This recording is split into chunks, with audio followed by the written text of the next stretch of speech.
My face currently feels like I've been run through by Tom Stewart. Puts it to the top of the square. Oh, beautiful little fist in there by Dale. Crucial centimetre moments. He definitely has a bit of the Belcho spirit. As I have a bit of the Belcho spirit.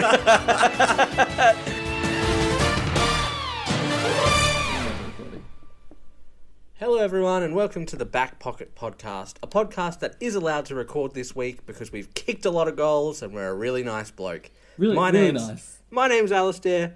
That guy over there that you can't see me pointing at is Jack. It's me. Welcome to the Back Pocket Podcast. It's good to be here. It might be the craziest 3 days of football news I can remember. I'm shocked to be sitting here. I'm just here so I don't get sued. Yeah, look, there's been a lot going on. A lot of things to talk about, but I guess we'll do the normal, jump into the votes first. It's your turn to open a can. I'm not doing it. You're not doing it? Yeah, so the way this stupid podcast works is we give votes ranging from 1 vote to 5 vote for the best defender of the round, based on their defensive acts and, just vibes if I'm doing the votes. Sometimes it's vibes. Sometimes it's vibes. We gave someone votes for a 5 disposal game last year. Have we done that? Yeah. Yeah, we're pretty awesome. Yeah. Jack, I did the intro this week, so you start with the votes. Who is your vote? My 1 vote, and this one moved around a lot. Oh, crap, I need my votes. My 1 vote this week is to Mitchell Hinge. Okay. Who I thought did a fantastic job. I think he is It's actually pronounced Mitchell. Oh, Mitchell Hinge. He 26 disposals, 10 intercepts, 11 contested. He had 4 marks, 1 was intercept, 5 rebound 50s and 8 defensive half pressure acts, as well as 5 score involvements, 3 of which were launches. I think it might be his best game I've seen him play. He's played a couple of good good ones. He got a coach's vote for his efforts as well. Adelaide were a much better team this week than they've been all year. Well, it's a crazy coincidence, Jack. My 1 vote goes to Taylor Giray. Okay. Taylor He was in Giray my special mentions, so I get that. is a personal favourite of You mine, really I must like be Taylor honest. Giray. Yep. But I thought he was quite good in a side that was under siege, unfortunately. He had 25 disposals across half-back. Unfortunately, only had 4 marks, but he had 9 intercepts, 11 pressure acts, 419 metres gained. And I thought he had quite a good game, apart from maybe 1 or 2 frees 4 I can remember, but 1 vote worthy for me. Fair enough. I liked his game. I thought Williams also struggled down there all game. They were definitely under siege. Their midfield got... Wasn't Bailey Williams the sub? No, Bailey Dale was the sub. Oh, same guy. No, Bailey Williams and Taylor Duray are the same guy. Bailey Dale's a totally different guy. My 2 votes was to Mason Redman. He had 21 disposals, 10 intercepts, 6 contested. After we put a rocket up him last week, saying how his form's down, he just played exactly like he was at his best last year. He won all 3 of his contested defensive one-on-ones, had 8 rebound 50s and 4 spoils. He got 4 coaches' votes for his effort as well. I thought Redman was great. Yeah, for a team, Essendon, that doesn't play at Marvel as a home ground, they probably do pretty good there. So the surface was not good. No, it never is. But Mason Redman was. So yeah, that's totally fine. My 2 votes goes to your man, Tom Stewart. Fair enough. Yeah, he was really good. I discounted him a bit because of who they were playing, but he was really, really good. Yeah, I was going through all the votes and I thought, that's too good of a game to me to... Leave out? Yeah, it was in that kind of area. So 24 disposals, 4 marks, 83% efficiency. He had 13 intercept possessions. I don't know how many of those were marks because Jack's that guy. 492 metres gained, 7 rebound 50s, 2 1%ers, and 5 inside 50s to go along with that. So he played an insane game. Yeah. It was another one of those games, which we've seen almost every game this year with Geelong, where it's almost any time the opposition team goes forward, he's either in the pack it's kicked to or just marking it.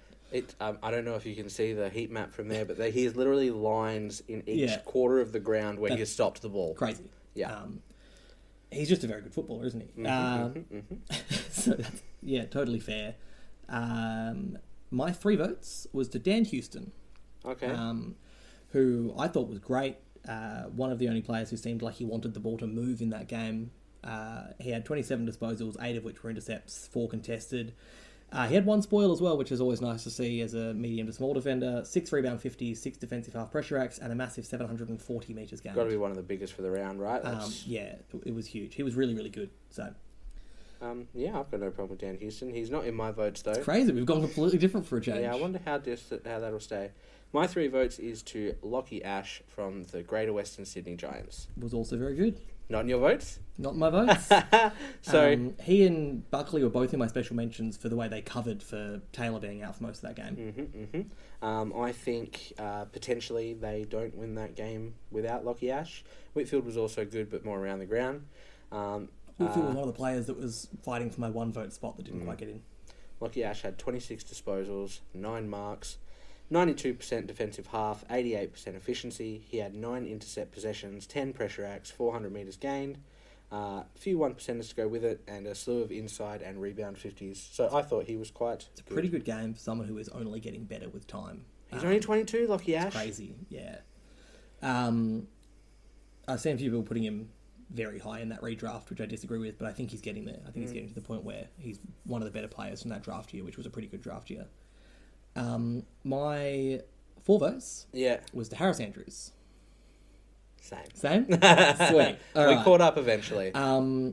He was massive in that game. He had 14 disposals, 8 of which were intercepts, 6 contested, 11 marks, 5 intercepts, which was the second best for the week. I think Stewart was the best for the week. 3 contested. He had 8 spoils, 3 rebound 50s, won all 5 of his one-on-ones, which was the highest with 0 losses, and 3 score launches. So just really cool. For some reason it said 2 score involvements and 3 score launches, which I don't think is possible. So I'm going to assume that was just incorrect on the site. But he was really, really good. No, he's just that good. Did you have anything else to say about his game? He held those Melbourne forwards To nothing. to nothing. Yeah. They got a few junk time goals, but he destroyed them. Yeah. He completely. destroyed them. Van Marien 4-year contract extension signed during the week.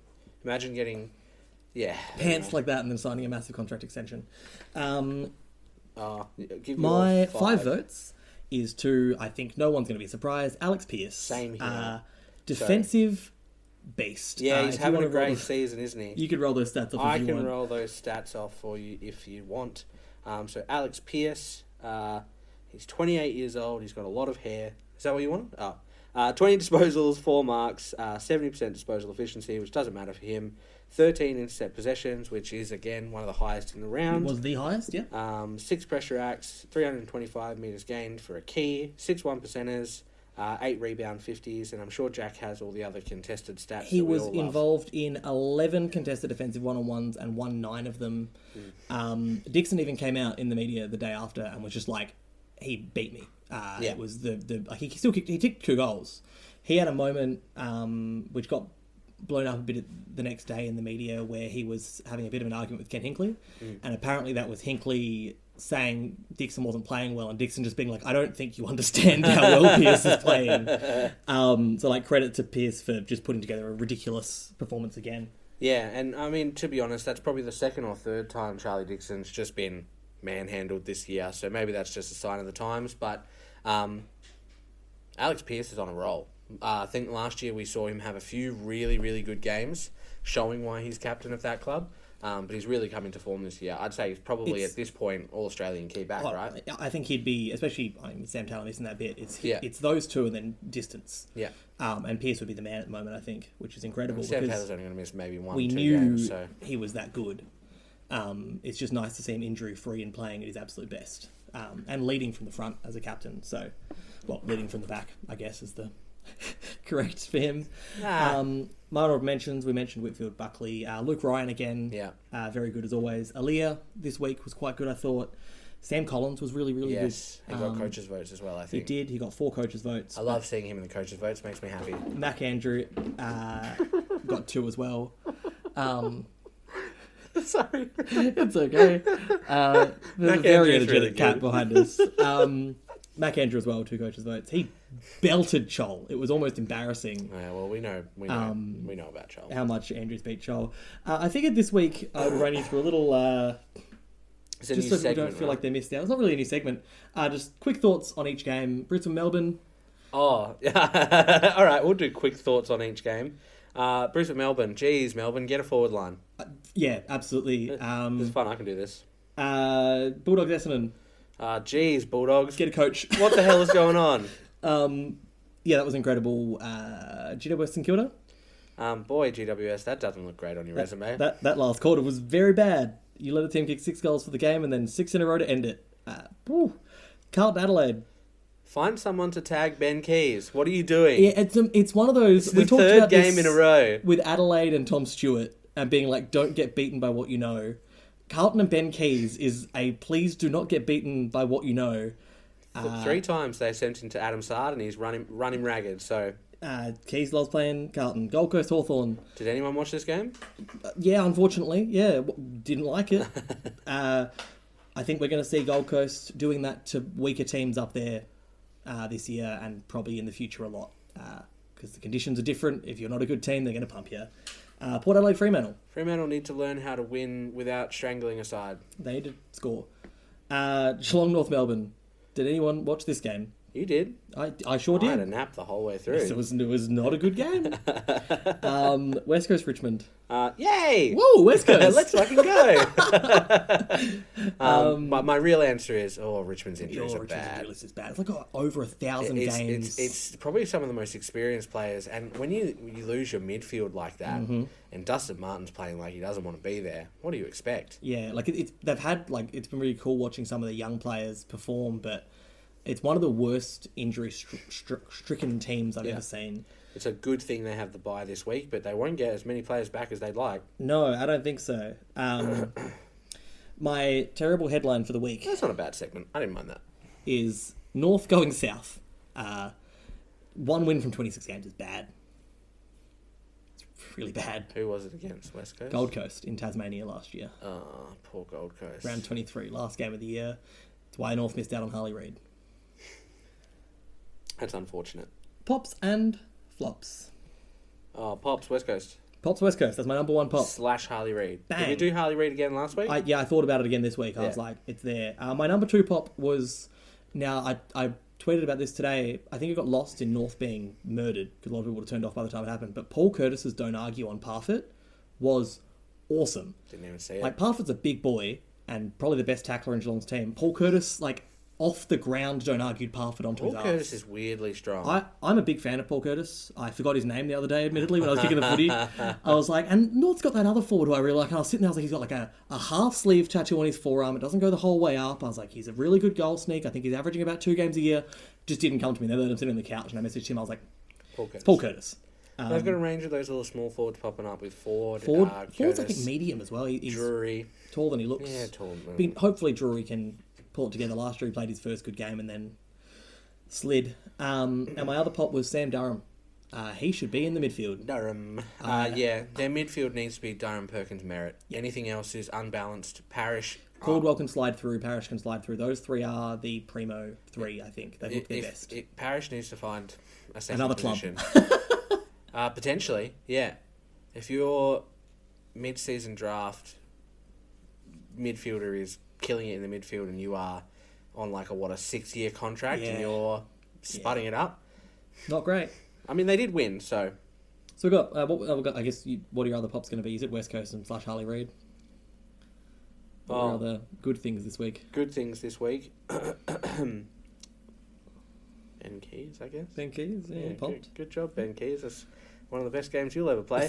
And I guess Brisbane's defence getting it together. Yeah, they were really good. Doesn't help they were playing Melbourne's forward line, which is one of the worst, but... My flops this week. Number 1, RIP first to 86. It was Carlton that did it. Since I came up with the rule, I knew it would be my team team that let it down. I was sure it was going to be Geelong a couple of weeks ago. What was really funny is I'd clearly tweeted about it enough throughout the year so far that I saw people tweeting RIP first to 36 rule the other day. 36. First to 86 rule, and I was like, I've opened us up to that one. Jeremy Finlayson is my other flop. Although... In saying that, there's still only one game that has been broken by that. We've had a couple go close. Every other game has been by the rule of 86. You'll have exceptions. Jeremy Finlayson, flop. What are you doing, buddy? I don't... He seems like, and I mean this in the kindest way possible to a man that's just said a homophobic slur, he seems like he doesn't have a brain. Have you heard him speak? Oh, yeah, I did. That's what I said that when last week when I said I don't think he is smart enough to have been doing the apology to lessen his sentence, because I don't think he's smart enough to do that. Hearing him speak was a struggle. he clearly did think that doing the apology was going to get him off completely from how he behaved. And him coming out today and saying, no, he was pissed off at himself is such bullshit. It's not how he was saying it on that podcast at all. And just quietly. His wife's little giggle afterwards as well does not imply that he was saying it because he was mad at himself. If I have been in the media all week for saying a racial slur, maybe I'm not doing a podcast. I might not do a podcast. Maybe I'll wait a little bit. Yeah, I reckon. That's just what I would do. It just seems like the logical... If I ever disappear from this podcast for a few... I feel like if I was his manager, I'd be like, hey, Jeremy, maybe chill on the media for a little bit. His wife's probably his manager, let's be real. And my other flop was the AFL Tribunal. Yeah, not good. Did you do 4 flops? 3 flops. Okay. First 86, Jeremy Finlayson, Tribunal. Oh, yeah, fair enough. We got rid of past history long ago. But more importantly, not only sounds like we've eliminated. We've been burning books. Burning it. So not only can we now appeal based on not being suspended before, he's had 3 rough conduct charges that he hadn't been suspended for. That's not a good record. A good record is never been to the tribunal. I think, I did think it should have just been a fine because Lever really did ham it up. Your head doesn't stay up if it whips up like that. He was staring straight at the umpire. But the reason behind it is a mockery of the whole system, which is already a joke. I recently saw Anatomy of a Fall, and the dog in that movie did better acting than Jake Lever did on field. I saw, if it was something like 80% of players to 200 games had missed a game through suspension or something, I could get the argument. It's less than 50. Less than half of the players who've played 200 games have been suspended. That just puts you in the majority. It doesn't mean it's a good record. That makes you the average player. I saw the argument online that Scott Pendlebury got a fine for the punch. If he can't get away with a good record, why does Charlie Cameron? Yeah, of all the players in the league that you'd go, oh, that guy's an exemplary figure in our game, even though he chats back to umpires, Scott Pendlebury probably gets a good guy tax more than Charlie Cameron. And he played a lot more games. A lot more. Crazy. Saw a bit of chat about it this week, and I agree that Fremantle and St Kilda can't win the flag unless they score reliably. I'm just skipping my flops. All good. Oh, you got flops? Sorry, you got flops. I got flops. You got flops? No, just skip them. No, I don't want to skip them. You got them. Flop. Matt Owies in the goal square. He did kick one of them, though, I might argue. Yes. I think he did kick one of them. I am not going to fight on that because Carlton got away with one the week before. I agree. Law of averages. But yes, that moment was bad. My other flop is 100% just North existing in this competition. Yeah. It is such a struggle watching teams just disregard them. That's Geelong played with an air of arrogance during that game. 3 weeks in a row, they've played someone who's a potential top 8 contender. They had 137 kicked against them, 112 kicked against them, 139 kicked against them. And the teams don't square up. They don't care about defensive efforts. North will score a couple of goals out the back, but they don't care because they will never... Geelong had the arrogance to rest their best key forward and best key back. Yeah. That says a lot, I think. Yeah. Teams are not... even after Brisbane beat them, and then they had the Melbourne game this week, the way Fagan talked about it, and I didn't think he was saying it in an arrogant way, he was just saying that, I don't think that was enough of a sign that we're back in form because we're playing a team that's not the standard of the teams we expect to play in finals. And he's right. Teams really do just, and rightfully so, come up against North and expect to win because 25 out of the last 26 times teams have played them, they've won and usually won easy. It's a mess, really. They lost their last 3 games by a margin of 200 total. Yeah, it's a lot, isn't it? Did you have another flop? I was just going back to see if there were other really bad losses for them, but they got beaten by Fremantle, who took real advantage of their scoring power and beat them by 20. And my third flop is just my emotional state. Understandable. I was picking Beth up and I was like, probably a good day for neither of us to be home right now. We got home and you were asleep and I was like, that makes a lot of sense. Oh, no, you weren't asleep. You were still out. I was still out and then until you came home and went to sleep. 6 p.m. I was doing lawn maintenance. Yeah, you were sitting on the putting lawn. out That's the new lawn, which I'm hoping looks great. Haven't been back yet, but boy, that was fun. Sorry, Fremantle and St Kilda. Since 2000, teams. only 2 teams that haven't been in the top 8 for scoring have won the flag. 2016 Bulldogs were the exception on most lists. Yeah. And that Sydney team was dour. They were hard to watch. And that was the apprenticeship Ross Lyon did. Mm-hmm. He was under Roos at the time. Currently, St Kilda and Fremantle are 14th and 13th for scoring in the comp. Last year, they were 15th and 14th. The year before, they were 15th and 12th. Fremantle's last 2 games, they've lost purely because the team was able to kick 2 goals in 5 minutes. Because they just can't pull far enough in front. They've got to do something about it. Yeah. I thought that was what they were trying to change last year. Clearly not. It probably doesn't help that they lost Lockie Schultz, who was their best avenue to goal. For sure. And Jai Amos is doing great. Yeah. Tracy's doing a great sort of chip-in role, but they definitely need to target a scoring source in the off-season, possibly Michael Walters out and someone who can consistently perform in. I would agree with that. Like Walters, if he hadn't kicked that goal late against Carlton, probably would have been out. Yeah, and St Kilda, I think, have the potential with all of their youth, once they get together, Philippou, Owens, Windiger. I think they win on the weekend if King could kick. Potentially. And I mean, we've talked about that for years. It's been a big talking point. They've lost a lot of games because of his inaccuracy. His brother has a really nice kicking action, and he just has, he leans back on the kick. There's no follow-through. It's a wonder they haven't really worked on it. But it could be due to injuries. It could be, yeah. And they've both had them. And they mess you up in different ways. But all right, my questions for you this week. I've got a couple of actual questions. I've got one big footy question, and I've got not a big footy question. Some fun questions. All right, go for it. The big footy question is, which team's big footy board was this from? And there's lots of options this week to have a melt. Awful loss. Our worst since all the way back to round 1 this year. Or maybe round 23 last year. Or round 22 last year. I'm not sure. What I'm trying to say is, we rarely lose this badly these days. Which team's board do you think that was from? The Bulldogs? It was from the Bulldogs. Yeah! Who won in round 22 last year.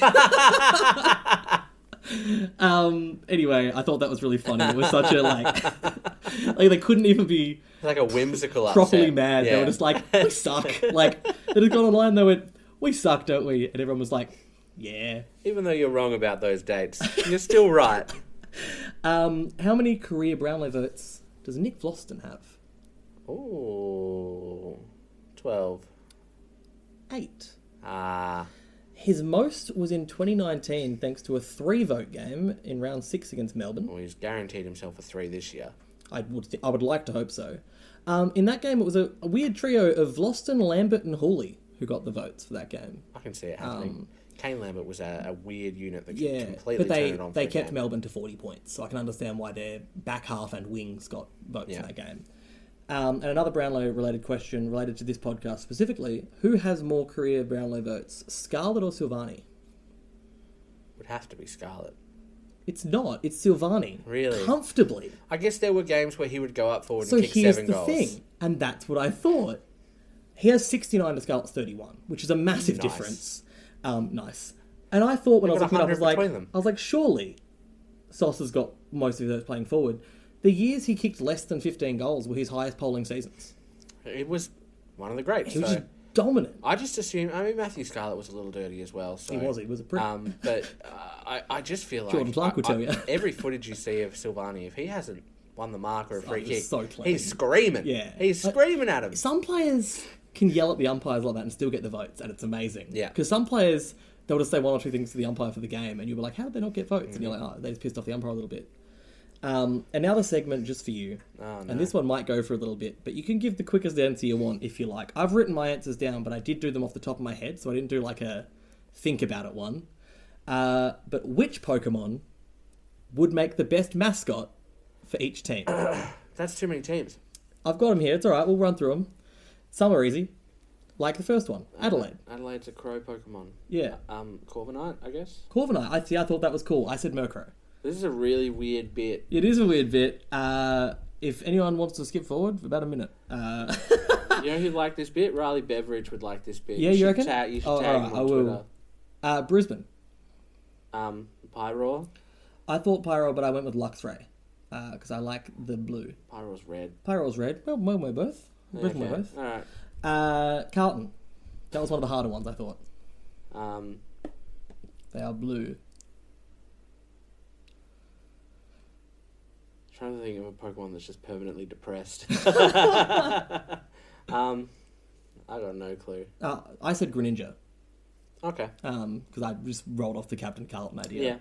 Yeah. I think if you want to go with a Pokemon that's permanently depressed, you could go with a Azumarill, because sometimes huge power, the rest of the time not very good. Yeah, okay. Collingwood. That was a harder one, I thought, Collingwood as well, because there's no real magpie Pokemon. Murkrow? Murkrow? I said Staravia. Okay. Black and white. Essendon. Well, that's tough. Slugma. Okay, I said Dragapult, because it's a bomber plane. Oh, yeah, true. Fremantle. I just wanted to say Slugma. Fremantle. Delmise. It's an anchor. Yeah. That's what I said. Geelong. Ooh, a lowland Persian. There's a lot of big cats, fat head. and I thought that there were like lots of answers, but I found the right one, and it's male Meowstic. Oh, yeah, that's a Because good it's got one. blue and white stripes. Yeah. Maybe two blue, but Yeah. Geelong away. Male Meowstic. I like fat head Gold Persian. Coast. Gold Coast. Oh, Goldengo. Oh, okay. Yeah. I went Soul Rock because it's the sun. Yeah. I like Goldengo. That's cool. Yeah. Little surfboard guy matches their weird happy-go-lucky Yeah, mascot. you're right. I get that. GWS. The orange team. Who's the most orange Pokemon you can think of? Soul Rock. He is pretty orange.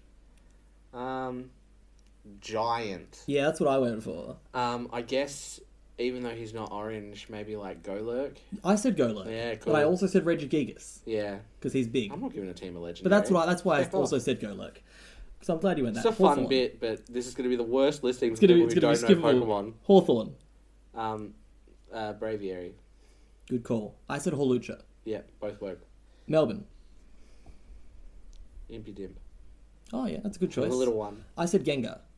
Also works. He's kind of demony.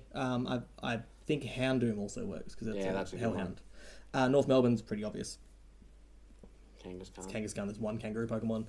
Port Adelaide. Oh. Yeah. I would say Luxray for this one. So I think that works. I think you could also say Manectric. Yeah. But I both went of with those. one that's probably most people are gonna be like, what?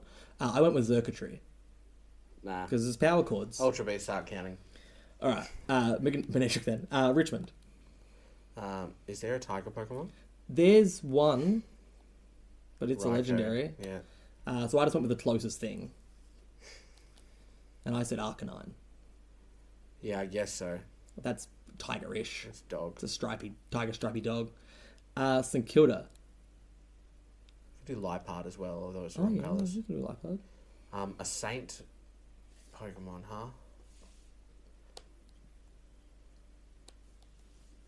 The most saintly Pokemon I can think of is Manaphy, Okay.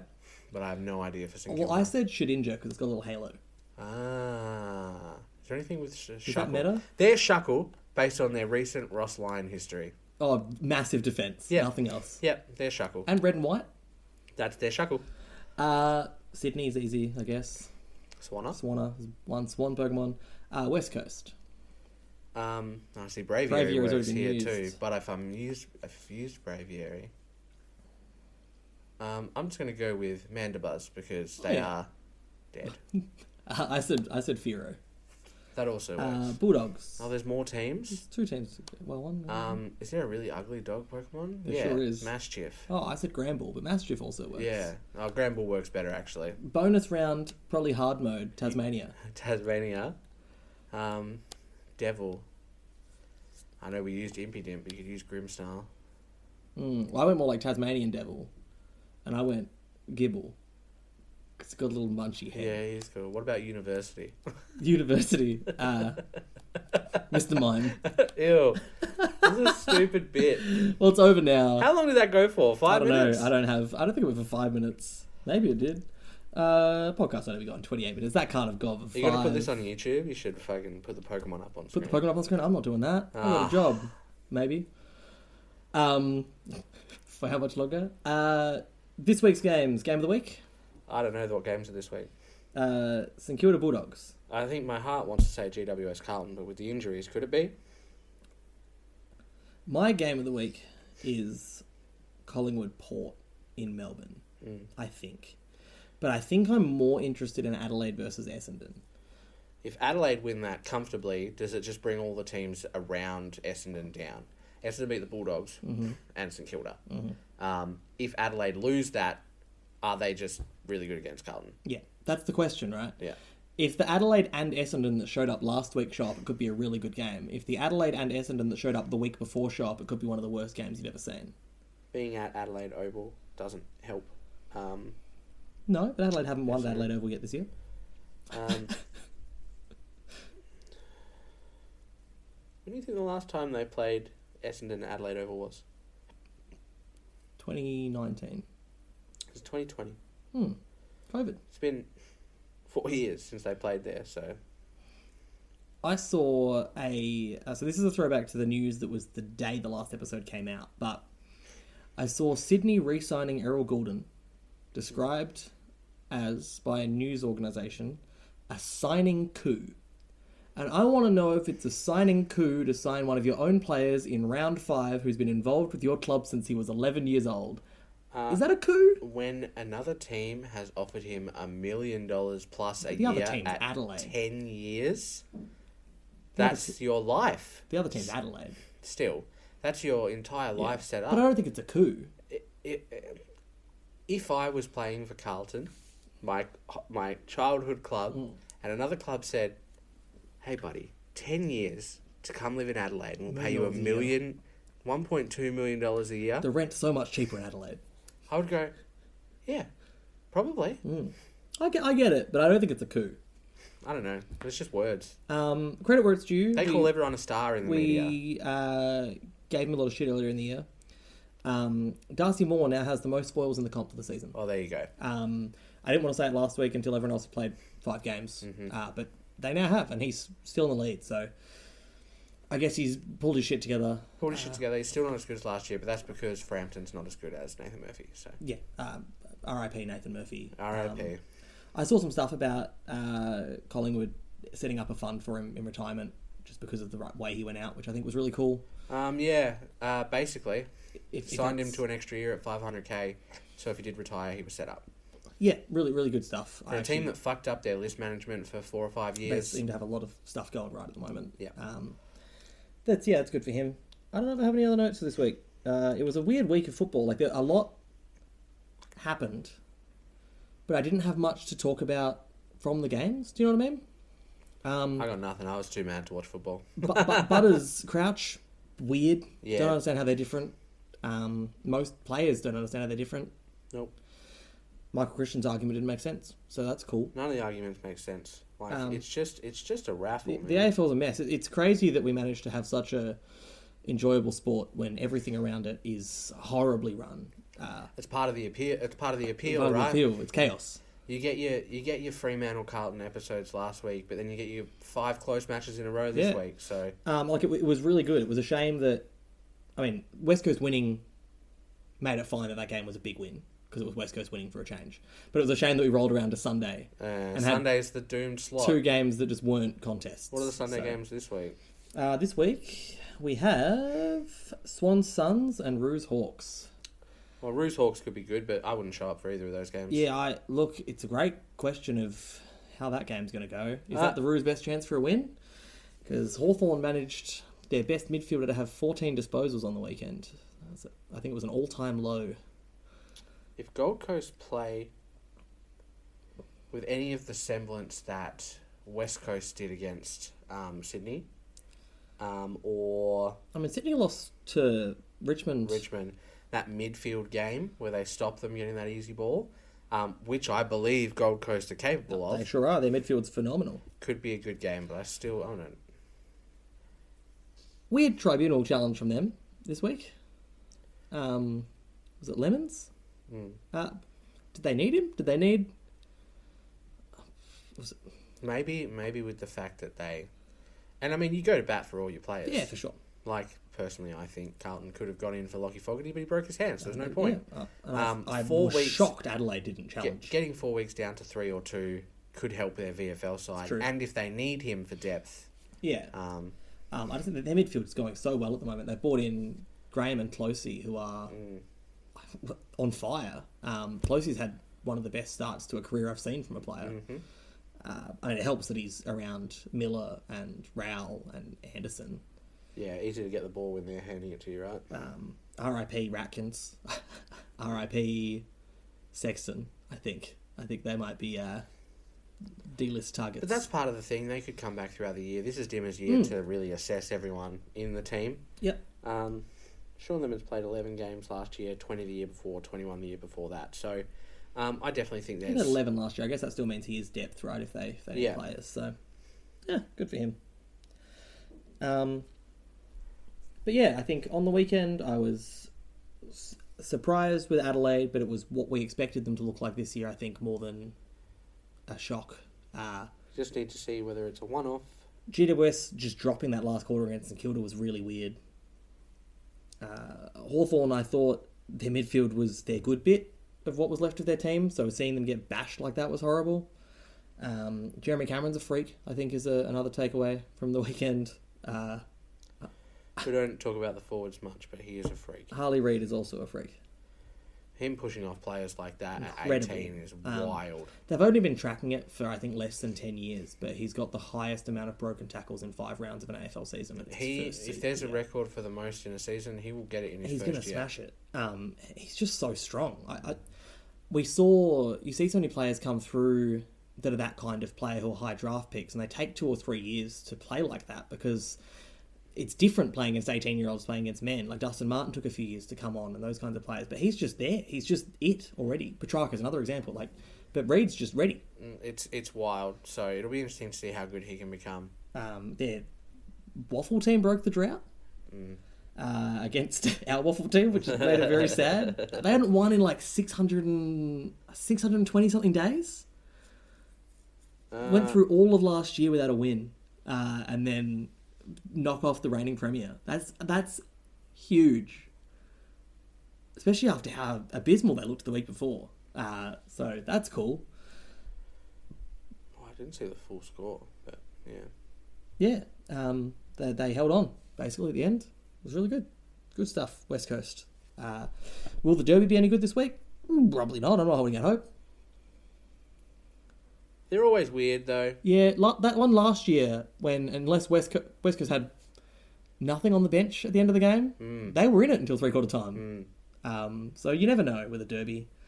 I feel like you never know with a Showdown more than you never know with a Derby. I feel like they've been the ones that's the best one. Actually good. But yeah, no, Derbies can be weird. I hope West Coast come out firing. It would be crazy to see what the papers over here say if West Coast won that game. It'd be really fun if Freo did lose, so I could send another smirking, smiling face to my nephew. That's just become a back and forth. It's the new bit. Oh, that's rough. That's really rough. Bullying your nephew. How old is he? 16 this year, I think. That's about the right age. So I hit him with the smirk after the Freo Carlton game. I guess he hit you after the Carlton game. He hit me after the Carlton game, and then Port beat Freo, and I just went, smirk. It is crazy watching Freo lose in such similar fashion in back-to-back weeks. I mean, Port Adelaide took a bit more hanging on. Yeah. In that game. It was interesting, I think. There was 2 games, like 2 of the really close games on that day were both decided by... 3 points, 2 points, sub. 1 point. Oh, no, I mean the sub. Oh. So it was Sam Berry. Yeah, so Berry in that game, and then... I can't think of his name. Jed Mack and Pete Lynn. Took them up to save the game, proving that the 666 rule doesn't really mean anything after just sprinting off the wing straight into the back 50. I like it, though. It's funny. But it's cool. It was cool to see both the subs knock those off. So... Yeah, I've been all over our Twitter notifications today after the post about... What'd you do? Well, one was the post about predicting what was going to happen with Jeremy Finlayson, and then it just happened, which wasn't a surprise, because that's why I predicted it. 2 was me saying that I think Anzac jumpers suck. We talked about that earlier in the week. Why does every team need one? I just think... And it's sure they buy a new one every season, but it should just be a poppy your Guernsey with a poppy on it. I don't think Geelong should have one, but I did like that it's very simple and it just had the 2 soldiers in one of the You would like the Geelong one. I don't like it. I don't think they should have one. They're not They're playing all on shit, Anzac but Day. I like the Geelong one, he says. I agree with you. I think there should be a poppy and that's it. The Adelaide one is a bit cringe. A lot going on. It's a bit cringe. Not as bad as that New Zealand rugby one I showed you. That one's pretty bad. Which is just like they used an Anzac Day shotgun and just plastered it like the Homer makeup gun. I'm more than happy for us to celebrate Anzac Day for the rest of time, but it doesn't need to be done by commercialised jumpers. No. Some of the Essendon ones recently have been atrocious. The poppy sash was horrible. Just keep it simple. The more I look at it, like that West Coast retro Guernsey is as simple as it gets for West Coast, and people love it. The more complex you get with your design, your double sashes Essendon are doing for their away this year, your Thor jumpers. You can do as many... It's a good novelty, but it's not... People aren't going to go, oh, look at this, I got the framed Thor jumper from fucking the Bulldogs, brother. I think there should be more of different away kits and less of Anzac kits. Like, I think, why don't Collingwood have more fun away kits? Like, that would be cool. It gets so annoying when you see clashes that are horrible. If you're playing with a team with a similar jumper than you, make a weird one. Make one that's totally different. It's just about the only sport I can think of where teams are so stuck to their colour scheme when they're playing an away game. Like, you see soccer teams playing... The Matildas played in pale blue in one of their games. It applies to teams that have a really good setup too. Like, why has Carlton got blue on their away jumper now? Why isn't it just all white? All white, yeah. Carlton had a great setup for a while. Richmond's works. Yep. Black and yellow, and then yellow and black are so distinct. Yep. Iconic, they won that first flag and the yellow and black one too. Some teams just try and hide it. Oh, that's right. The other one was the Fox Footy posting the Anzac Day Stop tweeting. a week early. That was good. How integrity in gambling right there. Cool. Well, I'm done. Are you done? I got nothing, bro. Yeah, you're done. Yeah. All right, sweet. All right, let's see if our game of the rounds are actually right this week, because I feel like... What did I say? I feel like you said... I think I said Carlton GWS, GWS? actually. Yeah. Yeah, let's go with it. I said Port Collingwood. I don't know. I did say Carlton Adelaide last week. You did, yeah. And that was pretty right. good. So I think I said Bulldogs. You did say that. That was not good. That was probably the worst game of the weekend. One of Essendon or who are they playing? We've both picked. I've picked the Essendon game. You've picked the Carlton game. Yeah. But I think my main game, my real one is Port Collingwood. But I'm interested in that Adelaide Essendon. One of those teams getting pumped then. All right. Well, we will see you next week. Bye.